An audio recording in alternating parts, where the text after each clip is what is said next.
तलाकशुदा आईपीएस पत्नी 10 साल बाद पति की झोपड़ी तक पहुंची। सच सामने आया तो पूरा गांव सन्न रह गया। दोस्तों, यह कहानी है बिहार के वैशाली जिले के एक छोटे से गांव की। दोपहर का समय था। गांव की धूल भरी सड़क पर अचानक एक सरकारी गाड़ी आकर रुकी। लाल बत्ती, चमकती गाड़ी। गांव वालों ने एक दूसरे की तरफ देखा। सब समझ गए ये कोई आम आदमी नहीं है। गाड़ी का दरवाजा खुला। जैसे ही एक औरत बाहर उतरी, पूरा गांव खामोश हो गया। वह थी आईपीएस अंजलि सिंह, वर्दी में, सख्त चेहरे के साथ, लेकिन आंखों में कुछ ऐसा था जो वर्दी से छुपा नहीं था। उसकी नजरें सीधी उस टूटी फूटी झोपड़ी पर टिकी थीं जहां 10 साल पहले उसका रिश्ता टूटकर बिखर गया था। झोपड़ी के अंदर था मनीष, वह आदमी जो कभी उसका पति था। अंजलि झोपड़ी के दरवाजे पर आकर रुक गई और वहीं उसकी आंखों के सामने 10 साल पुरानी जिंदगी घूमने लगी। तब यही धर्मपुर गांव था, लेकिन तब अंजलि आईपीएस नहीं थी। तब उसके हाथों में किताबें होती थीं और आंखों में बड़े सपने। वह उन लड़कियों में से नहीं थी जो किस्मत के भरोसे जिंदगी गुजार देती हैं। मनीष को उसने पहली बार स्कूल में देखा था। धीरे धीरे बातें शुरू हुईं, फिर मुलाकातें और फिर दिल। अंजलि ने अपने सपनों के बारे में बताया। बोली, मैं अफसर बनना चाहती हूं। मनीष ने न हंसकर उड़ाया न सवाल किया, बस शांति से कहा, मैं तुम्हारी मदद करूंगा, बस तुम अफसर बन जाओ। यही बात अंजलि को सबसे अलग लगी। न शक न रोक, सिर्फ भरोसा। धीरे धीरे प्यार हुआ और फिर शादी। शादी के बाद जिंदगी मुश्किल थी लेकिन खूबसूरत। अंजलि रात रात भर पढ़ती। मनीष पास बैठा रहता, कभी पानी रख देता तो कभी किताबें। पहली बार जब अंजलि परीक्षा में फेल हुई, वह पूरी रात रोती रही। मनीष ने कोई लंबा भाषण नहीं दिया, बस उसे सीने से लगाया और कहा, इस बार नहीं हुआ तो क्या हुआ, हम फिर से मेहनत करेंगे। दूसरी बार भी नहीं हुआ। गांव वालों के ताने शुरू हो गए। मनीष ने सब सुना और चुप रहा। तीसरी बार जब रिजल्ट आया, अंजलि का नाम लिस्ट में था। मनीष देर तक उस कागज को देखता रहा, फिर धीरे से बोला, अब तुम अफसर हो गई। उसकी आवाज में गर्व था। लेकिन यहीं से सब बदलने लगा। शहर, बड़ा घर, नई दुनिया। शुरुआत में अंजलि वहीं थी, मनीष को साथ रखती, उसकी इज्जत करती। लेकिन जैसे जैसे वर्दी का वजन बढ़ा, रिश्ते हल्के होते चले गए। ऑफिस की बातें घर तक आने लगीं। मीटिंग, कॉल, फाइलें। मनीष वहीं था, लेकिन अब वह बस पीछे छूटता जा रहा था। एक दिन अंजलि ने कहा, तुम ये गांव वाले कपड़े मत पहना करो। मनीष चुप रहा। दूसरे दिन बोली, मेरे सीनियर आते हैं, थोड़ा संभल कर रहा करो। मनीष ने बस सिर हिला दिया। धीरे धीरे अंजलि की झुंझलाहट बढ़ती गई और मनीष की खामोशी उसे चुभने लगी। उसे लगने लगा मनीष उसकी तरक्की में फिट नहीं बैठता। एक शाम अंजलि एक ऑफिशियल डिनर से लौटी। मनीष ने बस इतना कहा, तुम बहुत बदल गई हो। अंजलि ने वर्दी उतारते हुए कहा, बदलना पड़ता है, हर कोई तुम्हारी तरह नहीं रह सकता। मनीष ने हिम्मत करके पूछा, क्या मैं तुम्हें शर्मिंदा करता हूं? अंजलि ने बिना सोचे कहा, हां। वह एक शब्द मनीष को अंदर तक काट गया। उस रात उसने खाना नहीं खाया और अंजलि ने नोटिस भी नहीं किया। फिर झगड़े आम हो गए। अंजलि को लगता मनीष उसे रोक रहा है, मनीष को लगता वह खुद को खो रहा है। एक दिन अंजलि ने साफ कह दिया, मैं इस रिश्ते को अब ढो नहीं सकती। मनीष देर तक चुप रहा, फिर बोला, तो छोड़ दो। उस आवाज में गुस्सा नहीं था, सिर्फ थकान थी। तलाक हो गया, ना रोना ना समझौता, बस कागजों पर एक रिश्ता खत्म। अंजलि ने सोचा उसने सही किया। मनीष गांव लौट आया बिना किसी शिकायत के, और आज 10 साल बाद आईपीएस अंजलि खाकी वर्दी में सरकारी गाड़ी के साथ पूरा रुतबा लेकर उसी झोपड़ी के सामने खड़ी थी जहां कभी उसका सब कुछ छूट गया था। लेकिन उसके दिल के अंदर कुछ अजीब सा कांप रहा था, जैसे कोई पुरानी चोट फिर से जाग गई हो। अंजलि ने धीरे से दरवाजे पर दस्तक दी। अंदर से धीमी थकी सी आवाज आई, आ रहा हूं। दरवाजा खुला। सामने मनीष खड़ा था। वही मनीष, लेकिन बिल्कुल बदला हुआ। शरीर पहले से पतला, कंधे थोड़े झुके हुए, चेहरे पर थकान की रेखाएं और आंखों में एक अजीब सी शांति। ऐसी शांति जो बहुत कुछ सह लेने के बाद आती है। उसने अंजलि को देखा, फिर उसकी खाकी वर्दी, फिर कंधों पर चमकते सितारे, और बस इतना कहा, यहां क्यों आई हो? अंजलि एक पल को वहीं ठिठक गई। उसे लगा था मनीष उसे देखकर चौंक जाएगा, शायद नाराज होगा, शायद कुछ कहेगा, लेकिन वह ऐसे खड़ा था जैसे रोज किसी अफसर को इसी तरह देखते रहने का आदी हो। झोपड़ी के अंदर की दुनिया, झोपड़ी के अंदर हल्की सी धूप छन रही थी। मिट्टी का फर्श, एक कोने में पुरानी चारपाई, दीवार से टिकी एक टूटी सी कुर्सी। अंजलि ने चारों ओर देखा। यह वही झोपड़ी थी, लेकिन अब और भी छोटी लग रही थी, जैसे समय ने इसे भी सिकोड़ दिया हो। बैठिए, मनीष ने कुर्सी की तरफ इशारा किया। अंजलि पहली बार हिचकिचाई। इतनी बड़ी अफसर होते हुए भी आज उसे बैठने में झिझक हो रही थी। वह कुर्सी पर बैठ गई। मनीष चारपाई के किनारे। बीच में एक अजीब सी खामोशी थी, ऐसी खामोशी जिसमें शब्द नहीं होते, बस यादें बोलती हैं। गांव में खबर फैल चुकी थी, मनीष की झोपड़ी पर आईपीएस मैडम आई हैं। लेकिन हैरानी की बात यह थी कि कहीं कोई शोर नहीं था, कोई भीड़ नहीं थी, बस चुप्पी। अंजलि को लगा यह चुप्पी सामान्य नहीं है। मनीष उठा, मटके से पानी निकाला, एक गिलास में भरकर अंजलि की तरफ बढ़ा दिया। अंजलि ने गिलास पकड़ते समय उसके हाथ देखे, वही हाथ जो कभी उसके लिए खेतों में दिन रात मेहनत करते थे, अब और भी ज्यादा खुरदुरे हो चुके थे। उसने पानी पिया। आप यहां क्यों आई हैं? मनीष ने पूछा।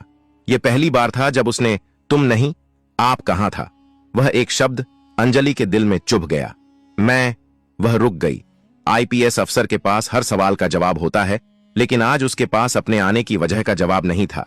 मनीष ने बिना दबाव डाले कहा, अगर कोई जरूरी काम हो तो बोलिए। अंजलि को समझ आ गया, मनीष टूटा नहीं था, झुका नहीं था, बस बदल गया था। तभी बाहर खड़ी कमला देवी आगे बढ़ी, गांव की सबसे बुजुर्ग औरत, जो सब कुछ जानती थीं। उन्होंने अंजलि की वर्दी देखी, फिर उसकी आंखों में झांका और कहा, मैडम, अंदर जगह कम है, बात बाहर कर लें तो अच्छा रहेगा। अंजलि बाहर आ गई। अब पूरा गांव सामने था। कमला देवी ने भारी आवाज में कहा, आप 10 साल बाद आई हैं। अंजलि ने सिर झुका लिया, धीमे से पूछा, सब ठीक है ना? कमला देवी रुकी, फिर बोली, सब ठीक तब होता जब मनीष बोल पाता। अंजलि चौंक गई। मतलब? एक एक करके लोग बोलने लगे। तलाक के बाद मनीष गांव छोड़कर शहर गया था काम ढूंढने, लेकिन हर जगह लोग पूछते, आईपीएस अफसर का पति होकर मजदूरी? कुछ हंसते थे, कुछ ताने मारते थे। अंजलि की सांसें तेज हो गईं। कमला देवी बोली, लेकिन मनीष ने कभी नहीं कहा कि आपने उसे छोड़ा। वो बस यही कहता था, गलती मेरी होगी। ये सुनते ही अंजलि की आंखें भर आईं। एक आदमी बोला, एक बार थाने में भी बुलाया गया था। अंजलि घबरा गई। क्यों? झूठे केस में, आदमी बोला। लोग कहते थे आईपीएस की बीवी का नाम लेकर धमकाता है। मनीष ने बस इतना कहा था, नाम मत लो, वो अब मेरी नहीं है। कमला देवी ने आखिरी बात कही, मैडम, मनीष ने आपकी वजह से अपनी आवाज खो दी। अब वो इसलिए कम बोलता है क्योंकि जब बोलता था लोग हंसते थे। अंजलि पीछे मुड़ी। मनीष झोपड़ी के दरवाजे पर खड़ा था, शांत, बिल्कुल शांत, जैसे ये सब बातें उसकी नहीं किसी और की हों। कांपती आवाज में अंजलि ने पूछा, यह सब तुमने मुझे कभी क्यों नहीं बताया? मनीष ने पहली बार सीधे उसकी आंखों में देखा और बस कहा, आपने कभी पूछा ही नहीं। यह वाक्य अंजलि को किसी थप्पड़ की तरह लगा। अब उसे समझ आ रहा था, यह सिर्फ एक टूटा हुआ रिश्ता नहीं था, यह एक आदमी की चुपचाप दी गई कुर्बानी थी। और उसे यह भी महसूस हो रहा था, यह कहानी अभी खत्म नहीं हुई है, अभी सच का आखिरी हिस्सा सामने आना बाकी था। और वह ऐसा सच था जो सिर्फ अंजलि को नहीं, पूरे धर्मपुर गांव को अंदर तक हिला देने वाला था। कमला देवी ने बहुत धीरे से कहा, मैडम, जो आपने अभी तक सुना वो पूरा सच नहीं है। अंजलि का दिल जैसे धक से बैठ गया। एक बात है, कमला देवी ने आगे कहा, जो मनीष ने हमें भी बहुत बाद में बताई थी। भीड़ में से एक बुजुर्ग आगे बढ़े, सफेद बाल, कांपते हाथ। मैं रामू काका हूं, उन्होंने कहा। उन्होंने पहले अंजलि की वर्दी देखी, फिर ऊपर आसमान की तरफ देखा और बोलना शुरू किया। तलाक के करीब 6 महीने बाद की बात है। एक रात मनीष गांव लौटा था। चेहरे पर चोट थी। रामू काका की आवाज भारी हो गई। अंजलि चौंक पड़ी। कैसी चोट? एक ठेकेदार ने झूठा केस कर दिया था, रामू काका बोले। उसने कहा, मनीष ने आईपीएस अफसर की बीवी का नाम लेकर धमकाया है। अंजलि की आंखें फैल गईं। थाने में उसे घंटों बैठाया गया, पूछताछ हुई। किसी ने कहा, बीवी से एक बार बात कर लो, वो अफसर है, 1 मिनट में छूट जाओगे। रामू काका ने गहरी सांस ली। मगर मनीष ने साफ कहा, वो मेरी बीवी नहीं है और उसका नाम मत लो। अंजलि का सिर अपने आप झुक गया। कमला देवी ने बात आगे बढ़ाई, मैडम, उस रात मनीष आपसे मदद मांग सकता था, लेकिन उसने नहीं मांगी। उसने कहा, अगर मेरे नाम से उसकी इज्जत पर जरा भी आंच आई तो मैं खुद को कभी माफ नहीं कर पाऊंगा। यह सुनते ही अंजलि की आंखों से आंसू बह निकले। वह चाहकर भी उन्हें रोक नहीं पाई। उसे पहली बार एहसास हुआ, जिस आदमी को वह हमेशा कमजोर समझती रही, उसी आदमी ने उसकी इज्जत की सबसे बड़ी कीमत खुद चुकाई थी। कमला देवी ने आखिरी बात कही, मैडम, मनीष ने आपसे दूरी नफरत की वजह से नहीं बनाई। उसने दूरी इसलिए बनाई ताकि आपकी पहचान उसके हालात से छोटी ना लगे। पूरा गांव खामोश था। अंजलि को लग रहा था वह खड़ी नहीं है, कहीं अंदर ही अंदर गिरती जा रही है। उसने मनीष की तरफ देखा। यह सब सच है? मनीष ने सिर हिला दिया। बस इतना पूछा, तुमने मुझे कभी बताया क्यों नहीं? मनीष ने पहली बार इतनी लंबी बात की। आप अफसर थीं, उसने शांत आवाज में कहा, और मैं आपकी परेशानी नहीं बनना चाहता था। ये शब्द सीधे अंजलि के दिल में उतर गए। मैंने सोचा, मनीष बोला, आप ऊपर जा रही हैं, मैं नीचे रहकर आपका नाम साफ रख लूं। गांव की कई आंखें भर आईं। उसी पल अंजलि को समझ आ गया, यह कहानी अब पीछे नहीं जा सकती। जो टूट चुका है उसे जोड़ने से पहले समझना पड़ता है। और अब सबसे मुश्किल हिस्सा बाकी था। अब सवाल यह नहीं था कि सच क्या था, सवाल यह था, अब इसके बाद क्या? दोपहर ढल चुकी थी। मनीष ने अंजलि की तरफ देखा, फिर नजरें हटा लीं। अब जाइए, उसने कहा। यह शब्द आदेश नहीं थे, एक बंद दरवाजे जैसे थे। मैं मदद करना चाहती हूं, अंजलि बोली। उसकी आवाज में न रुतबा था, न अफसराना सख्ती, बस एक कोशिश थी। मनीष हल्का सा मुस्कुराया। घर, काम, इलाज, जो चाहिए सब दूंगी, अंजलि बोली।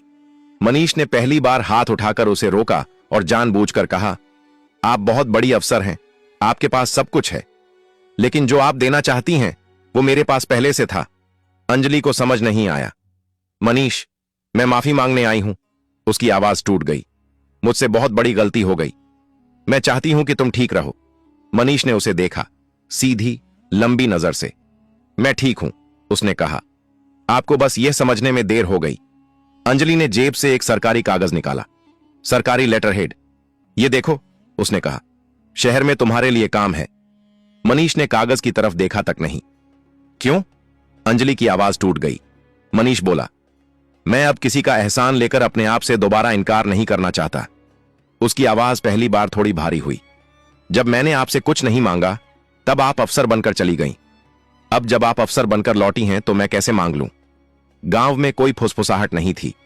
हर कोई सुन रहा था, हर कोई समझ रहा था। मनीष की बात खत्म होते ही वहां खड़े हर इंसान को जैसे अपनी सांसों की आवाज सुनाई देने लगी। अंजलि के हाथ से वह सरकारी कागज धीरे धीरे नीचे सरक गया और उसी पल उसे एहसास हुआ, रुतबा, ताकत, पद, सब कुछ होते हुए भी आज वह सबसे खाली इंसान थी। अंजलि ने आंखें बंद की। भीतर कहीं कुछ टूट रहा था। वह बोली, मनीष, मैं सब कुछ वापस नहीं ला सकती, लेकिन अगर मेरी वजह से तुम्हें कभी भी कोई दर्द मिला है तो उसका बोझ मैं उम्र भर उठाना चाहती हूं। मनीष ने हल्की सी सांस ली। उसकी आवाज अब भी शांत थी, लेकिन उस शांति में एक लंबा सफर छिपा था। दर्द सबको मिलता है अंजलि, फर्क बस इतना है कि कुछ लोग दर्द को आवाज बना लेते हैं और कुछ लोग उसे खामोशी बना लेते हैं। मैंने खामोशी चुनी थी। कमला देवी आगे बढ़ी। उनकी आंखों में नमी थी। मैडम, मनीष ने कभी किसी से शिकायत नहीं की, लेकिन यह गांव जानता है कि उसने कैसे खुद को संभाला। वह खेतों में काम करता है, बच्चों को मुफ्त पढ़ाता है। गांव के लड़के कहते हैं, अगर मनीष भैया जैसा इंसान बन गए तो जिंदगी जीत लेंगे। अंजलि चौंक गई। उसने मनीष की तरफ देखा। तुम बच्चों को पढ़ाते हो? मनीष ने सिर हिलाया। जो मुझे नहीं मिला वो किसी और से क्यों छीनूं? उस एक वाक्य ने अंजलि की आंखों के सामने पूरी तस्वीर रख दी। अंजलि धीरे धीरे आगे बढ़ी। उसने पहली बार बिना वर्दी के वजन के एक इंसान की तरह बात की। मनीष, अगर तुम चाहो तो मैं यह गांव छोड़कर चली जाऊंगी। मैं तुम्हारी शांति में दखल नहीं दूंगी, लेकिन एक बात का जवाब दो, क्या तुम्हारे दिल में मेरे लिए नफरत है? मनीष कुछ पल चुप रहा। गांव वाले भी रुक गए। फिर उसने कहा, नफरत होती तो आप यहां खड़ी नहीं होती। नफरत आदमी को कठोर बना देती है। मैं कठोर नहीं हुआ, बस शांत हो गया। अंजलि की आंखों से आंसू बहने लगे। उसने आज पहली बार समझा कि माफी मांगना आसान होता है, लेकिन माफी के काबिल बनना बहुत मुश्किल। अंजलि ने गांव वालों की तरफ देखा। अगर आपको मंजूर हो तो मैं एक काम करना चाहती हूं। यह किसी एहसान के लिए नहीं, किसी नाम के लिए नहीं, सिर्फ इंसानियत के लिए। रामू काका ने पूछा, कैसा काम बिटिया? मैं चाहती हूं कि इस गांव में एक छोटा सा स्कूल बने, मनीष उसे संभाले, न मेरे नाम से न किसी अफसर के नाम से, सिर्फ धर्मपुर पाठशाला, ताकि यहां के बच्चों को सपने देखने से पहले किसी की इजाजत न लेनी पड़े। गांव में पहली बार एक हल्की सी हलचल हुई। लोग एक दूसरे की तरफ देखने लगे। मनीष ने अंजलि की तरफ देखा, और अगर मैंने मना कर दिया? अंजलि ने सिर झुका दिया। तो मैं बिना सवाल किए चली जाऊंगी, यह मेरा प्रायश्चित होगा। मनीष की आंखों में पहली बार नमी आई। वह धीरे से बोला, मैं स्कूल चलाऊंगा, लेकिन आपकी वजह से नहीं, बच्चों की वजह से। अंजलि ने सिर हिलाया। उसके चेहरे पर हल्की राहत थी। वह जान गई थी, यह कोई समझौता नहीं, यह सम्मान है। शाम ढलने लगी। सरकारी गाड़ी अब भी गांव के बाहर खड़ी थी। अंजलि ने जाने से पहले आखिरी बार मनीष की तरफ देखा। मनीष, क्या कभी तुम मुझे माफ कर पाओगे? मनीष ने आसमान की तरफ देखा, जहां सूरज लाल हो रहा था। माफी तब दी जाती है जब सामने वाला खुद को दोषी मानता है। आप मान चुकी हैं, यही काफी है। अंजलि की आंखें भर आईं। उसने बिना कुछ कहे हाथ जोड़ दिए। गांव के लोग रास्ता देने लगे। कोई नारा नहीं, कोई तालियां नहीं, बस सुकून था। गाड़ी चल पड़ी। अंजलि शीशे से बाहर देखती रही। उसने महसूस किया कि आज वह पहली बार अफसर नहीं, इंसान बनकर जा रही है। पीछे गांव में मनीष खड़ा रहा। उसके चेहरे पर कोई जीत का भाव नहीं था, बस संतोष था। उसने झोपड़ी के पास खड़े बच्चों को बुलाया और कहा, कल से पढ़ाई सुबह शुरू होगी। बच्चों की आंखें चमक उठीं। कहानी यहीं खत्म नहीं होती। कहानी वहां खत्म होती है जहां अहंकार टूटता है और इंसान बच जाता है। इस कहानी से बस इतना ही सीख मिलती है, रिश्ते पद से नहीं चलते, इज्जत आवाज से नहीं, और सबसे बड़ी ताकत खामोशी में भी हो सकती है।